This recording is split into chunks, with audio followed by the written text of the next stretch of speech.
मुद्द्यांच्या दालनामध्ये आता जी बैठक झाली त्याच्यामध्ये ही गोष्ट मान्य झाली आणि म्हणूनच हा अंतिम नाही, नाही, पण आठवड्याचा अर्धा तास वगैरे असं प्रस्ताव नका घेऊ. नाही, अर्धा नाही 1 तास सुद्धा होतं. नाही, नाही, अर्धा तास असं बाई आता तुम्ही काय जर झालंय ते- ते सांगू का सभापतींबरोबर बोलणं नाही, काय झालं ते बोलणं असं सांगायची पद्धत नाहीये, कारण आहे. मी आता इथे म्हटल्यावरती आहे. मला वेळेचं नियोजन करणं पद्धत तर आहे. तुम्हाला अर्धा तास बोलू द्यायचं ठरलंय का?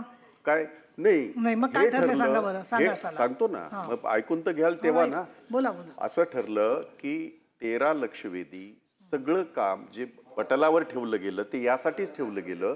अंतिम आठवड्यावर आम्हाला बोलायचं आहे म्हणून ते ठेवलं गेलं आणि आम्हाला ढोबळ मानाने सांगितलं की 5 वाजेपर्यंत हे चालेल. पण तरी सुद्धा मी 5 वाजेपर्यंत बोलणार नाही, काळजी करू नका, मी अर्धा तास बोलीन.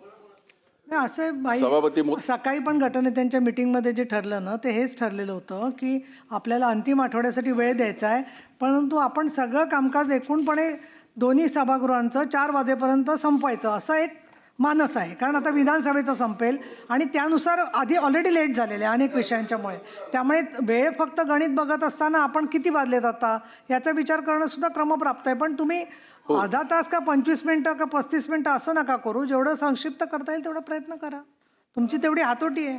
असं काय हातून बसू का नको.